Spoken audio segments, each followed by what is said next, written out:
اب رمضان المبارک کے مہینے میں گناہوں کے خطرناک اور مہلک ہونے کی کئی وجوہات ہیں۔ پہلی وجہ اللہ پاک کا یہ قانون ہے، ضابطہ ہے کہ وقت اور جگہ کے بدل جانے سے نیکیوں کا ثواب بڑھ جاتا ہے اور بدل جاتا ہے، اسی طرح وقت اور جگہ کے بدل جانے سے گناہوں کا عذاب اور سزا بھی بڑھ جاتی ہے۔ مثلا ایک آدمی ظہر کی نماز پڑھتا ہے اپنے گھر میں، دوسرا آدمی وہی ظہر کی نماز پڑھتا ہے جامع مسجد میں، تیسرا آدمی وہی ظہر کی نماز پڑھتا ہے مسجد نبوی میں، چوتھا آدمی وہی ظہر کی نماز پڑھتا ہے بیت اللہ کے اندر۔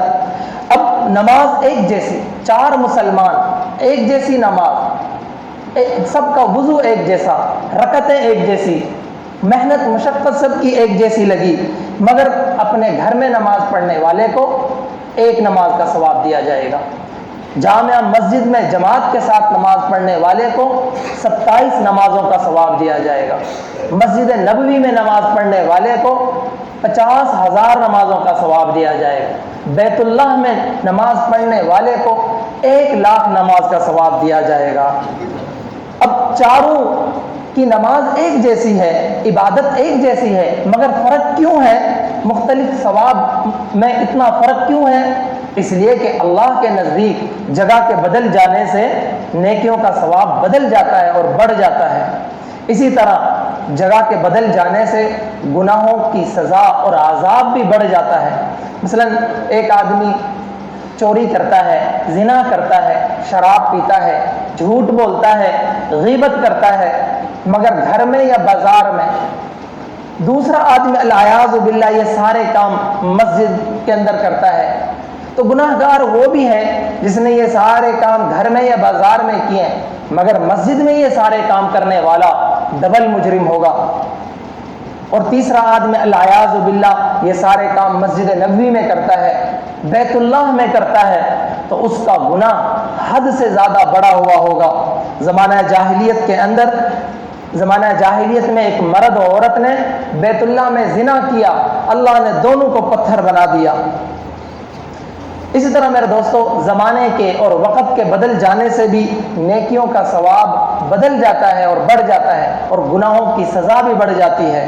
ایک آدمی سال کے 11 مہینوں میں روزہ رکھتا ہے، ایک آدمی سال کے 11 مہینوں میں نوافل اور فرائض ادا کرتا ہے، اور دوسرا آدمی رمضان المبارک کے مہینے میں فرائض اور نوافل ادا کرتا ہے۔ اب محنت دونوں کی ایک جیسی ہے، مگر سال کے 11 مہینوں میں فرض پڑھنے والے کو ایک فرض کا ثواب دیا جائے گا، اور نفل پڑھنے والے کو ایک نفل کا ثواب دیا جائے گا، مگر رمضان المبارک کے مہینے میں عبادت کرنے والے کو ایک فرض کے بدلے میں 70 فرائض کا ثواب دیا جائے گا، اور نفل پڑھنے والے کو فرائض کے برابر ثواب دیا جائے گا۔ اسی طرح ایک آدمی سال کی باقی راتوں میں جاگ کے عبادت کرتا ہے، دوسرا آدمی لیلۃ القدر کی رات میں جاگ کر عبادت کرتا ہے۔ اب جاگنے میں دونوں برابر، محنت مشقت دونوں کی ایک جیسی، مگر سال کی باقی راتوں میں جاگ کر عبادت کرنے والے کو ایک رات کی عبادت کا ثواب ملے گا، اور لیلۃ القدر کی رات میں جاگ کر عبادت کرنے والے کو 1000 مہینوں سے بھی زیادہ کا اجر و ثواب دیا جائے گا۔ وجہ کیا ہے؟ زمانے کے بدل جانے سے اللہ کے نزدیک نیکیوں کا ثواب بدل جاتا ہے اور بڑھ جاتا ہے۔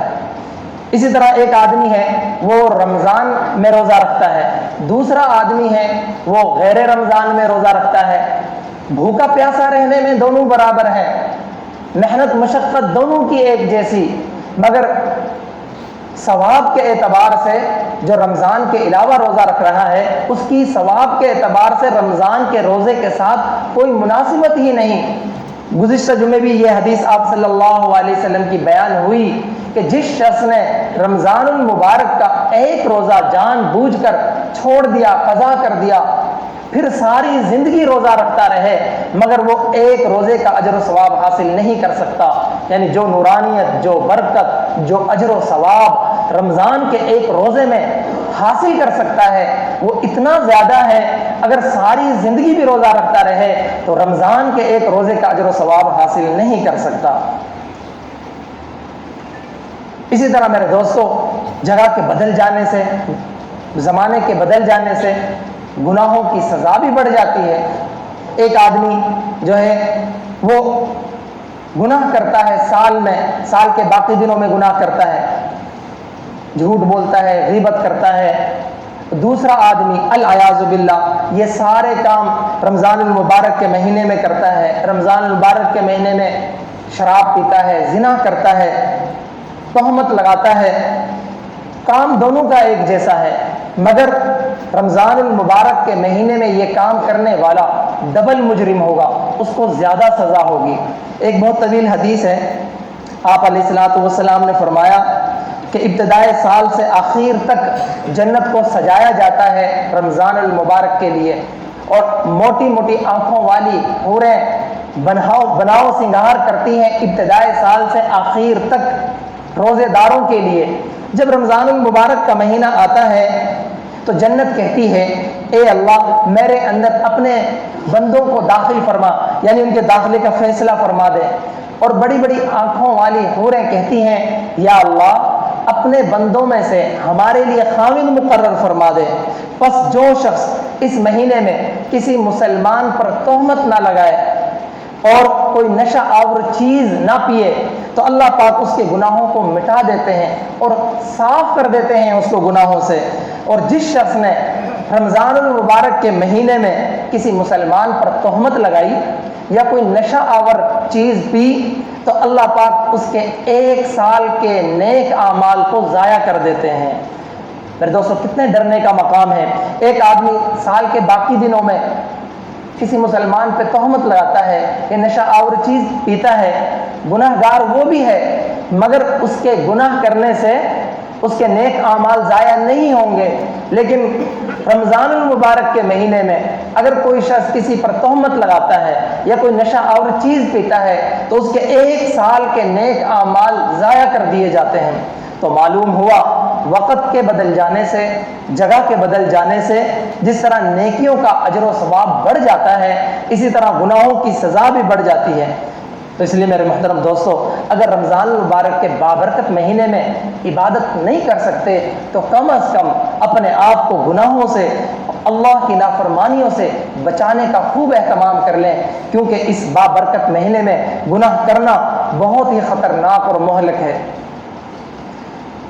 دوسری وجہ یہ سوچیں سمجھیں، جو چیزیں غیر رمضان میں حلال تھی جب رمضان کے مخصوص اوقات میں وہ حلال بھی حرام ہو گئی، اور جو چیزیں پہلے سے حرام تھی ان کی حرمت کتنی زیادہ بڑھ گئی ہو گئی۔ کھانا کھانا سارا سال حلال تھا، پانی پینا سارا سال حلال تھا، اپنی منکوحہ بیوی سے فائدہ اٹھانا سارا سال حلال تھا، مگر رمضان المبارک کے مخصوص اوقات میں یہ حلال کام بھی حرام قرار دے دیے گئے اور یہ جائز کام بھی ناجائز قرار دے دیے گئے۔ تو جو کام پہلے سے ناجائز و حرام تھے ان کی حرمت کتنی زیادہ بڑھ گئی ہو گئی۔ رمضان کے روزوں کی فرضیت کی حکمت اللہ نے قرآن کریم میں یہ بیان فرمائی ہے، یا ایھا الذین آمنوا کتب علیکم الصیام کما کتب علی الذین من قبلکم لعلکم تتقون۔ رمضان کے روزے تم پر اس لیے فرض کیے گئے ہیں کہ تم متقی بن جاؤ، اللہ سے ڈر کر گناہوں کو چھوڑنے والے بن جاؤ۔ تو رمضان المبارک کے مہینے میں متقی بنانے کی اور سارا سال دین پر چلانے کی مشق کرائی گئی ہے۔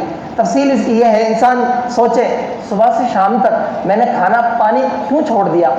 یہ دونوں چیزیں تو میرے لیے حلال تھی، کھانا بھی حلال تھا، بھوک لگ رہی ہے، چاہت ہو رہی ہے، کھانے کی خوشبو اپنی طرف مائل کر رہی ہے، مگر کھانے کی طرف ہاتھ نہیں بڑھا رہا، پیاس لگ رہی ہے، ٹھنڈا پانی پاس موجود ہے، مگر اس کی طرف ہاتھ نہیں بڑھاتا گلاس کی طرف۔ اس کی کیا وجہ ہے؟ صرف ایک ہی وجہ ہے کہ اللہ تعالیٰ نے مخصوص اوقات میں کھانے پانی سے منع فرما دیا ہے۔ تو سوچنے کی بات یہ ہے، جس اللہ نے رمضان کے مخصوص اوقات میں کھانا پانی منع کر دیا، اسی خدا نے سارا سال زنا کرنے کو، چوری کرنے کو، جھوٹ بولنے کو، غیبت کرنے کو، رشوت لینے کو، ناپ تول میں کمی کرنے کو، دھوکہ دینے کو منع فرما دیا ہے۔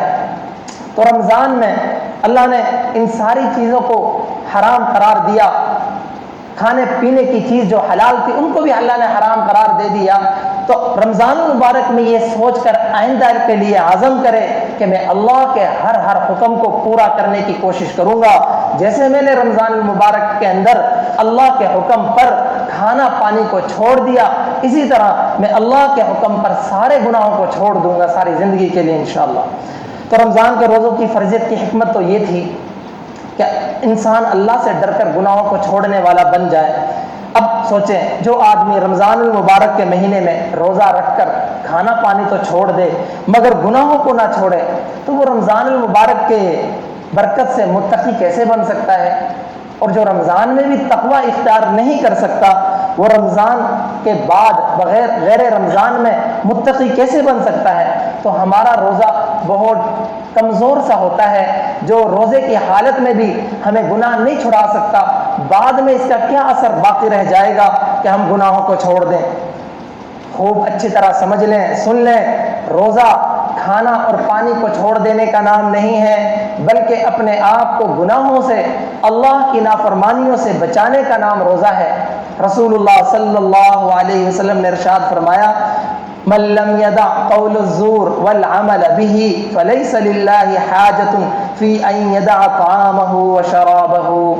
جو شخص جھوٹ کو اور گناہ کی بات کو نہیں چھوڑ سکتا، اللہ کو اس کے کھانے اور پانی کے چھوڑ دینے کی کوئی ضرورت نہیں۔